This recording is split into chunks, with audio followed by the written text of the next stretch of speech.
여러분 안녕하십니까. 뉴스투데이 제주입니다. 제20대 국회의원 선거가 이제 29일 앞으로 다가왔는데요. 제주 지역 정당들도 정책 공약을 발표하고 본격적인 표심 공략에 나섰습니다. 김찬영 기자입니다.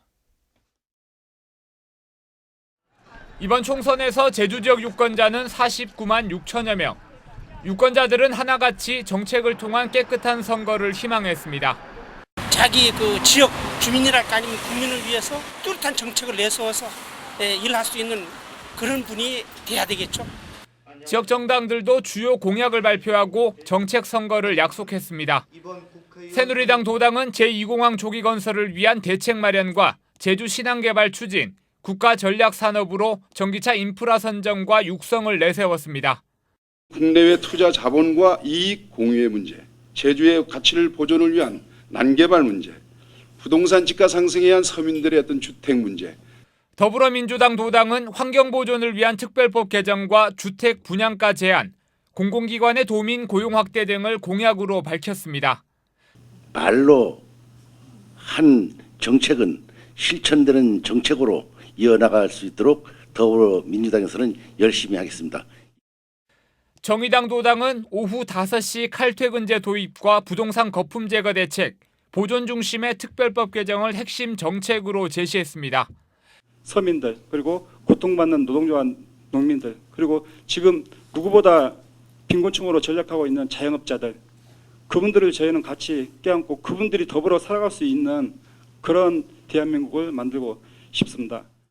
하지만 정당별 공약이 엇비슷한 데다 구체적인 실현 계획이 없고 일부 선거구에서는 녹취 파일 등으로 이미 혼탁 양상을 보이고 있어 깨끗한 정책 선거에 대한 우려의 목소리도 나오고 있습니다.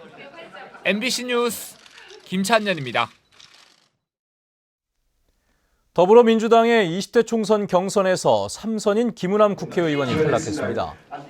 더불어민주당 공천관리위원회는 제주시 갑 선거구의 강창일, 을 선거구의 오영훈, 서귀포시 선거구에는 위성곤 후보를 각각 확정했습니다.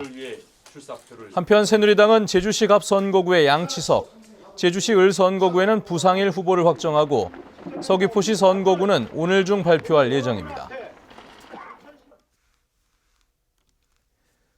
새누리당이 4.13 총선 비례대표 국회의원 후보를 공모한 결과 제주에서는 3명이 신청했습니다. 새누리당 제주도당은 지난 11일부터 13일까지 이루어진 비례대표 후보 신청에 도내에서는 김미혜 도당 부위원장과 장정혜 예비후보, 한정효 여성전국위원이 신청했다고 밝혔습니다. 비례대표는 심사를 거쳐 순위가 정해진 뒤 오는 23일쯤 공천이 확정될 예정입니다. 제주도가 올해 어린이집 누리과정 예산을 일단 집행하기로 했지만 논란은 좀처럼 가라앉지 않고 있습니다. 감사원까지 특별감사를 보내 교육청을 압박하고 나섰습니다. 권혁태 기자입니다. 제주도 교육청에 갑자기 감사장이 설치됐습니다. 어린이집 누리과정 예산을 교육청이 2달치만 편성한 이유를 직접 들여다보겠다며 감사원이 나선 겁니다. 제주를 비롯해 예산을 일부만 편성하거나 아예 편성하지 않은 14군데 시도교육청이 감사 대상입니다. 18일까지 진행되는 이번 감사의 초점은 제주도 교육청에 재정 여력이 있는지 여부, 지난해 사용하지 않은 예산 등 제주도 교육청의 살림살이 전반을 들여다볼 것으로 알려졌습니다. 전체적으로 이렇다, 어떻다 이렇게 감사 중이면 저희가 말씀을 드릴 수가 없어요. 감사 중인 거에 대해서는. 지난주 제주도의 선지급 결정에 당혹감을 나타냈던 교육청은 잇따른 압박 속에서도 원칙적인 대응에 나선다는 계획입니다. 감사는 수용하겠지만 이번 감사를 교육재정의 현주소를 공개하는 기회로 삼겠다는 겁니다. 교육재정의 어려움, 그리고 우리 교육청이 어떤 그 누리과정 예산을 집행하기 위해서는 국고 지원이 필요하다. 이러한 당위성을 도민사회에 제대로 알려내고 동의를 구할 수 있는 그런 좋은 기회로 활용을 하려 하고 있습니다. 제주도가 급식비 등 전출금까지 줄일 수 있다고 언급한 상황 속에서 감사원 감사까지 이어지면서 어린이집 보육료 지원을 둘러싼 갈등은 점점 깊어지고 있습니다. MBC 뉴스 권혁태입니다. 제주 MBC가 최근 보도한 출입국관리사무소 직원들의 베트남인 폭행 의혹과 관련해 경찰이 본격적인 수사에 착수했습니다. 경찰은 조만간 출입국 사무소 직원들을 소환 조사하기로 했습니다. 박주영 기자입니다. 지난 1월 무단 이탈한 베트남인들에게 불법 취업을 알선한 혐의로 구속된 35살 N모 씨. N씨는 출입국관리사무소 직원 3명이 얼굴에 비닐봉지를 씌운 채 집단 폭행했다며 주장에 파문이 일었습니다.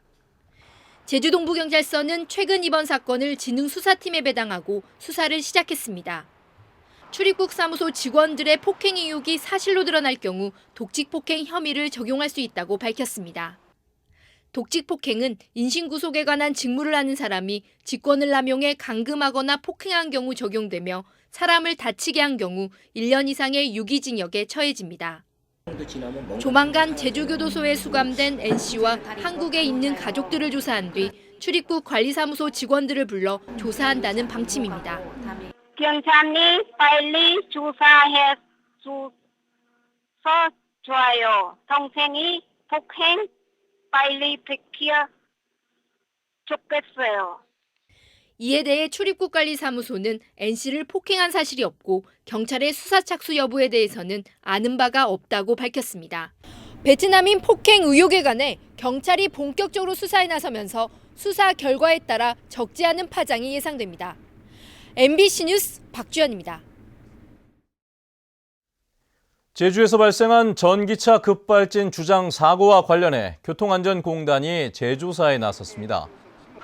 교통안전공단은 지난주 제주에 조사 요원들을 보내 급발진 사고를 당했다고 주장한 SM3 전기차 석 대의 결함 여부를 조사했습니다.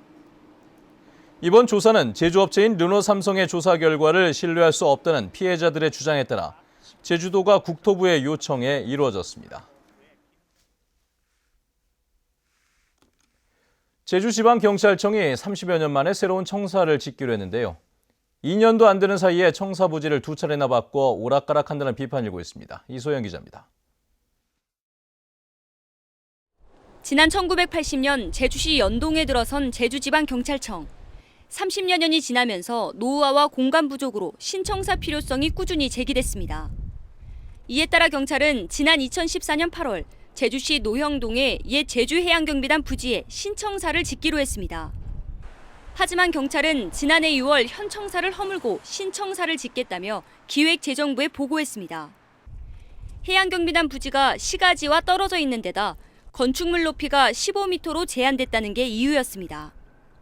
경찰청 로비에는 현 부지 신축을 알리는 조감도와 사업계획서까지 소개됐지만 느닷없이 부지 재검토가 결정됐습니다. 경찰이 세 번째로 발표한 신청사 부지는 돌고 돌아 옛 제주해양경비단. 현 청사보다 부지가 4배 이상 넓다는 이유로 불과 9달 만에 계획이 원점으로 돌아간 겁니다. 작년 결정된 이후부터 현재까지 지방청 인원이 350명에서 400명이 넘었고, 그러니까 주차 공간 부분은 지하를 2, 3층 파서 하면 되는데 비용이 워낙 많이 되다 보니까. 신청사 부지를 선정하는 데만 2년을 허비한 데다 장소가 오락가락 바뀌면서 주민들은 혼란스럽다고 말합니다. 혼란스럽죠. 이랬다 저랬다 하는 거는 보통 문제가 이건 그냥 일반 문제가 아니고 큰 문제죠. 제주경찰청은 경찰청과 기재부에 부지 변경을 보고한 뒤 2019년까지 완공한다는 계획. 하지만 신청사 부지의 고도 제한과 진입도로 문제는 여전히 해결되지 않아 어려움이 예상됩니다. MBC 뉴스 이소연입니다.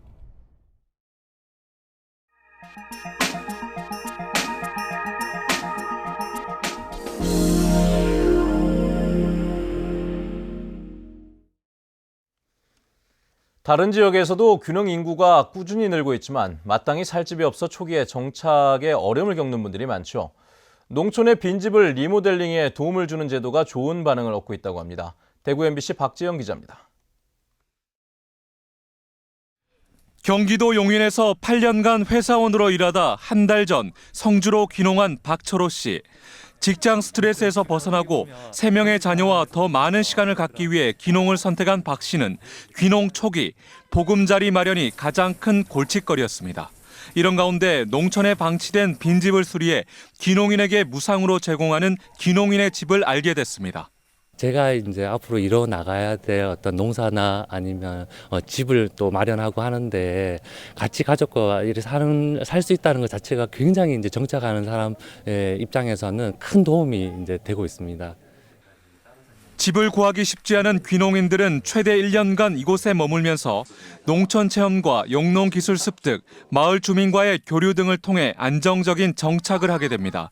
지자체 입장에선 귀농 인구도 늘리고 빈집으로 방치된 농촌 지역의 경관도 새롭게 단장할 수 있는 장점이 있습니다.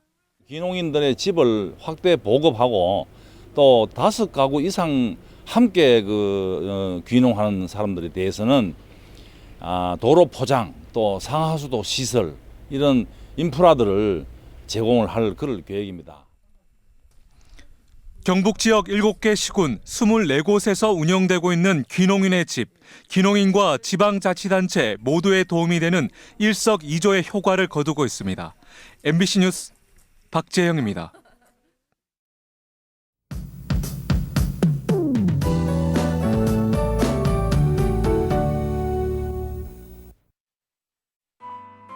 네, 출근길 대체로 맑은 가운데 대개 질도 양호합니다. 기온은 어제보다 약간 내려가 있는데요. 낮부터 내년 이맘때 기온을 보이면서 온화한 날씨가 이어지겠습니다. 하지만 아침과 낮의 기온차가 10도 가까이 크게 벌어지겠으니까요. 나오실 땐 큰 일교차에 대비한 옷차림 하셔야겠습니다. 내일은 오늘보다 기온이 더 오르겠고요. 하늘에는 구름의 양만 많겠습니다. 다음은 자세한 지역별 날씨입니다. 네, 출근길 북부 지역의 기온 2도까지 떨어져 조금 쌀쌀한데요. 낮 기온은 지금보다 10도가량 더 오르겠습니다. 서부 지역은 평년과 비슷하거나 약간 낮은 기온을 보이겠고요. 남부 지역은 낮 기온이 14도까지 오르면서 한낮에는 한결 가벼운 옷차림 하셔도 되겠습니다. 네, 현재 구자와 표선의 기온 4도, 성산 5도, 낮 기온은 13도에서 14도가 예상됩니다. 오늘 아침 산간 지역의 기온 모두 영하권을 보이고 있는데요. 낮부턴 점차 영상의 기온을 회복하겠습니다. 첨정 맑은 날씨 속에 기온은 12도 안팎까지 오르겠고요. 물결은 남쪽 먼바다를 중심으로 약간 높게 일겠습니다. 네, 현재 청주와 광주공항에는 옅은 안개가 낀 가운데 그 밖의 공항 맑은 하늘 드러내고 있습니다. 네, 이번 주는 계속해서 따뜻한 날씨가 이어지겠고요. 목요일과 금요일 사이에는 비 소식이 있다는 점 참고하셔야겠습니다. 날씨였습니다. 어젯밤 11시 반쯤 제주시 함덕리 함덕포구에서 렌터카가 바다로 추락했습니다. 차에 타고 있던 관광객 24살 고모 씨 등 3명은 해경과 119 구조대에 의해 구조돼 병원으로 이송됐지만 모두 숨졌습니다.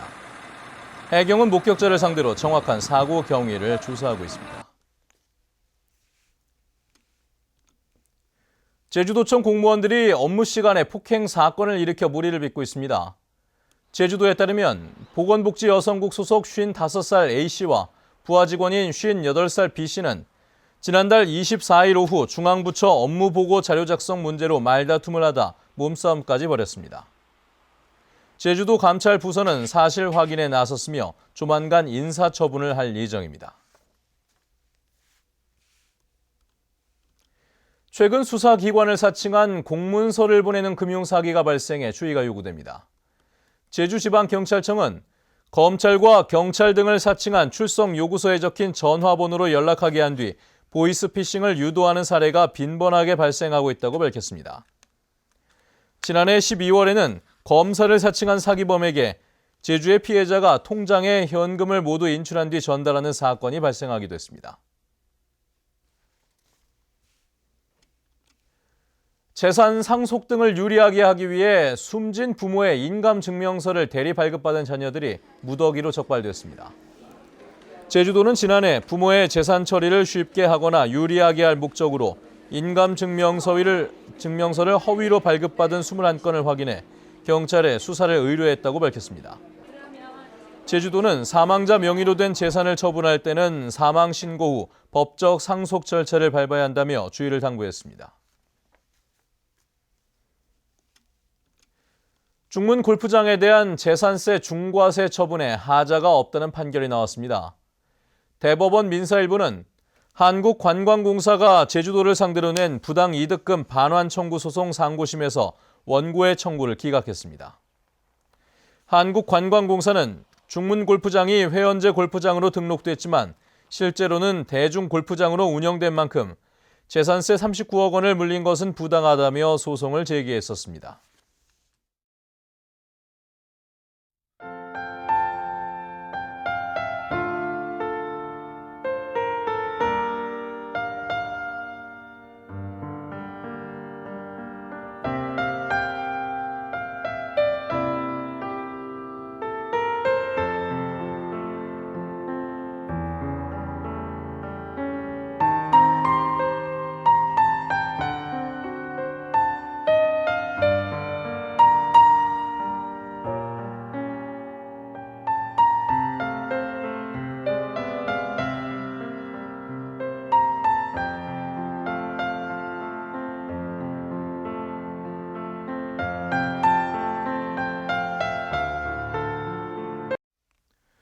네, 뉴스투데이 제주를 마칩니다. 시청해주신 여러분 고맙습니다.